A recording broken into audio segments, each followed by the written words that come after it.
Hola from Barcelona. Ito na yata ang pinakamasakit na parte ng love story namin. Sino ba namang hindi masasaktan after ng iparamdam sa'yo? Na mahal ka niya tapos iiwan ka lang. Ito ang isa sa mga bagay na hindi ko inaasahan na mangyayari sa amin ni Jaume. Isang gabi, hindi ko na talaga mapigilan ng sarili ko na kumprontahin siya. Nararamdaman ko talaga lately na unti-unti siyang nalalamig sa akin. Hindi ko kayang mamuhay ng ganito. Marami ako naging katanungan nung gabi na yon. Hindi siya makatingin sa mga mata ko. Napayo ko na lang siya at biglang umiyak ng sobra. Alam mo yung iyak na may halong paulit-ulit na malalim ng paghinga? Kitang-kita kong sakit na nararamdaman niya. Hindi niya masabi sa akin ng salitang ayoko na, pero ito yung pinaparamdam niya sa akin ng mga ilang araw na hindi daw ako ang problema, wala daw akong kasalanan. Pero di ko pa rin maintindihan kung bakit siya nakikipaghiwalay sa akin. After ng pag-uusap namin, nagkulong na ako sa kwarto. Natulog siya sa sofa, habang ako naman ay tahimik na umiiyak sa kama. Bukod sa sakit na nararamdaman ko, ay natatakot ako ng sobra. Kailangan niya ng space. Pero saan ako pupunta? Mag-isa lang ako dito sa Spain. Sino pwede kong takbuhan? Hindi ako nakatulog. Kinaumagahan, umalis ako ng bahay. Nagpunta ako sa dagat. Doon kasi pwede akong umiyak na walang makakarinig sa akin. Hindi ko alam ang gagawin ko. Naisip ko si Natalia, ang best friend ko. Nakilala ko siya sa school kung saan ako nag-aral ng Catalan language. Sinabi ko sa kanyang nangyari. Naiyak ang best friend ko at pinuntahan niya kagad ako. Hindi ko alam kung paano sinabi ni Jaume ang balita sa pamilya niya. Wala pa rin silang alam. Hanggang sa 3 araw matapos ang pag-uusap namin ni Jaume, nag-decide na akong umalis ng bahay. Naalala ko na pinipigilan niya ako at hinihilang kamay ko. Nagsusorry siya. Kalimutan na daw namin ang nangyari at ang mga sinabi niya noong gabi na yon. Mukhang nabigla lang daw siya. Sinabi ko na lang sa kanya na kailangan ko rin yata ng space. Mukhang kailangan naming dalawa ito. No, okay lang yan. Hindi ako galit. Pero deep inside sa sarili ko, andun ang galit, lungkot, takot at pagsisisi na sana di ko na lang siya tinanong kung okay ba kami. Pinakawalan niya ako. Pinakawalan ko siya. Mahal namin ang isa't isa pero hindi pala sapat ang pagmamahal lang. Umalis siya ng bahay para di niya ako makitang umalis. Dumating ang best friend ko para tulungan ako sa mga gamit ko. Hindi ko nadala lahat. Hindi ko dinala lahat. Umaasa pa rin ako na sana 15 days lang to at magkakabalikan rin kami. Sa kotse ko na-realize habang nagmamaneho at sinusundan ng kotse ni Natalia na hindi ako nananaginip. Totoo nga na naghiwalay na kami. Ang sakit. Hindi ko mapigil ang luha ko sa pagpatak. Hindi ko na nga makita ang daan. Medyo blurry na. Dala ko ang aso kong si Twister. Parang nararamdaman yung nararamdaman ko. Gusto niya lang umupo sa mga binti ko. Nasa bahay na ako ni Natalia. Titira ako sa kanila. Niren ko ang extra room nila ng asawa niya. Doon ako nakareceive ng tawag mula sa mama niya. Nagulat silang lahat sa nangyari. Umiiyak ang mom-in-law ko at nagsusorry siya sa mga nangyari. Yung mga unang araw ko sa bahay ni Natalia, nag-iisip na ako kung anong gagawin ko sa buhay ko. Umuwi na lang kaya ako ng Pilipinas. Puntahan ko na lang kaya yung mama ko sa US. Litong-lito ako, kaya sabi ko maghihintay ako ng ilang araw, baka bumalik ulit si Jaume. Hindi ako nakapasok sa trabaho ng 5 araw. Sabi ko masama ang pakiramdam ko. Bumalik na ako sa trabaho. Sinalubong ako ng mga katrabaho ko. Hindi ako makapagsalita. Bigla na lang pumatang ang aking mga luha. Niyakap nila akong lahat. Ngayon daw naiintindihan na nila kung bakit ako ma-absent sa trabaho. Marami akong iniyak sa stock room, sa banyo, sa mismong harap ng customer namin. Alam mo yung bigla-bigla ka na lang natutulala kasi bumabalik ang mga magagandang alaala nyo. Tapos maiiyak ka na lang kasi alaala na lang siya. Yung pamilya ko naman sa Pilipinas, naging supportive sila. Tinatawagan ako ng nanay ko, tinetext ako palagi ng mga tita at tito ko, mga kapatid ko. Umuwi na daw ako. Siguro kasi nag-aalala sila sa akin. Inisip siguro nila na magbibigti na ako. Wag na muna daw ako magpadala ng pera. Unahin ko muna daw ang sarili ko. Bumili daw ako ng bagong kama para masarap-sarap naman ang tulog ko. Pinaiyak ako lalo ng kama na yon. Kailangan pa kasing i-assemble. Ang bigat-bigat. Kailangan ko ng tulong. Kailangan ko sa Jaume. Hindi ko kaya mag-isa. Maraming kaibigan na nag-alala para sa akin. Marami akong text messages na na-receive. Gusto nila akong ilabas para makalimutan ko ang sakit. Pero wala ni isa nagpapasaya sa akin. Kinukulit ko si Jaume nung unang buwan naming magkahiwalay. Palagi ko siyang tinitext kung okay ba siya. Maiksi lang palagi yung mga sagot niya. Umaasa pa rin ako at nagpapakatanga. May araw na after ng trabaho ko, sa halip na kumaliwa ako papunta sa bahay, dinadala ako ng kotse ko pa kanan para dumaan sa harap ng bahay ni Jaume. Nagbabaka sakali kasi ako na makikita ko siya. Iniiwasan niya ako. Isang gabi, hindi ko mapigil ang sarili ko. Kumatok ako sa pinto niya. Kinakabahan, natatakot na sana wala siyang ibang kasama. Binuksan niya ang pinto, nagulat siya. Itinago niya yung babae. Ay, guni-guni ko lang pala yun.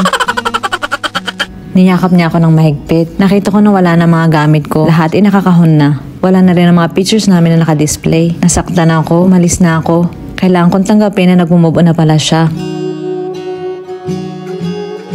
Lumipas ang 1 buwan, ganun pa rin kami ni Jaume. Mukhang wala ng pag-asa. Mukhang di na niya talaga ako mahal. Hindi ko alam kung paano ako makaka-move on.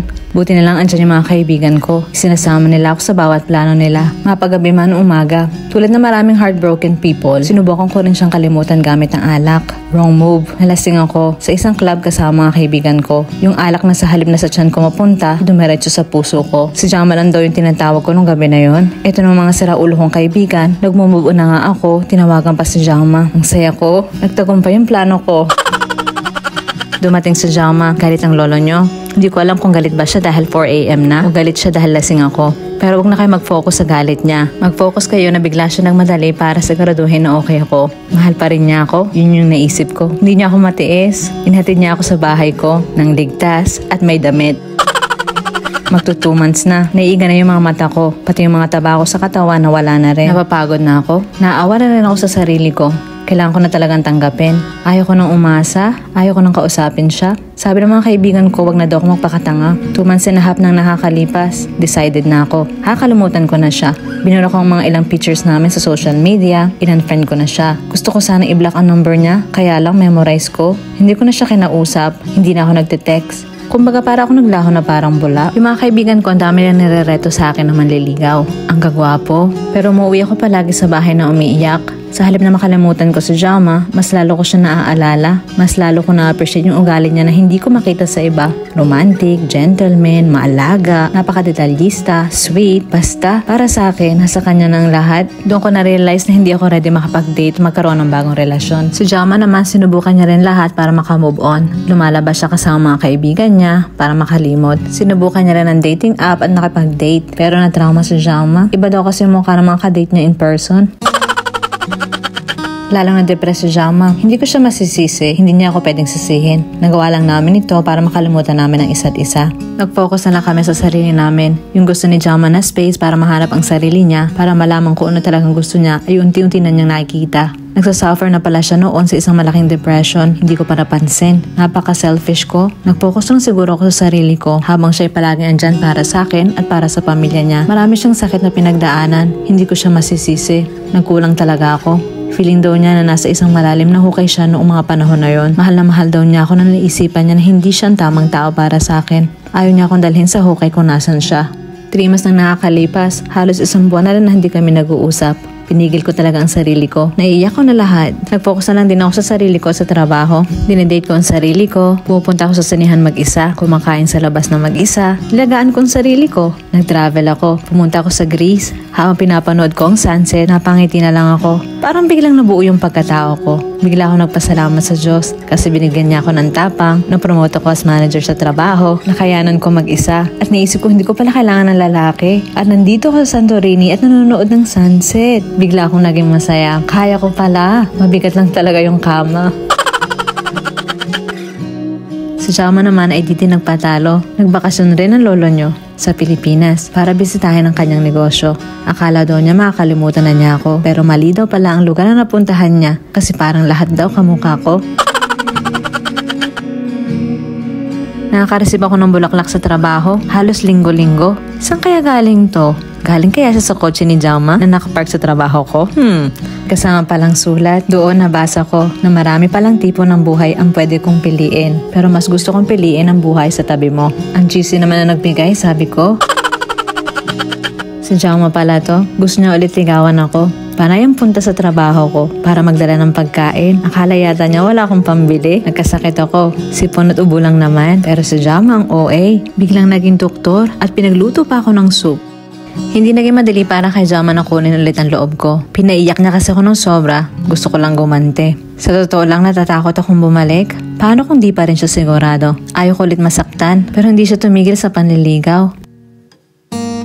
Masakit man ang nangyari, pero sa totoo lang, thankful kami ni Jama na nagkaroon kami ng lakas ng loob na aminin sa isa't isa ang nararamdaman namin. Marami kaming aral na natutunan na walang perfect relationship, na nadadaan talaga lahat sa magandang komunikasyon, na importante na alagaan mo ang tunay mong kaibigan kasi isa sila sa pwede mong takbuhan. Na hindi lang importante na malaman mo kung sino ang tamang tao para sa'yo, mas importante na malaman mo kung sino hindi tama para sa'yo. Na kailangan mong piliin ng tao na kaya kang tanggapin kung sino ka. Kasi kung hindi, parang niloloko nyo lang yung isa't isa. Pero para sa sa akin, ito talaga yun eh. Kailangan muna natin mahalin ang sarili natin, kung sino tayo, yung mga kahinaan natin. At itatak sa isip natin na hindi responsibilidad ng iba, huwag mong iasa sa ibang kasiyahan mo. Dahil kaya mong pasayahin ang sarili mo. At ito naman din yung natutunan ni Jama, na hindi lahat ng nakikita mo ay totoo. Minsan, filter lang yun. Magpapasko na at binalikan ko na si Jama. And we live happily ever after, the end.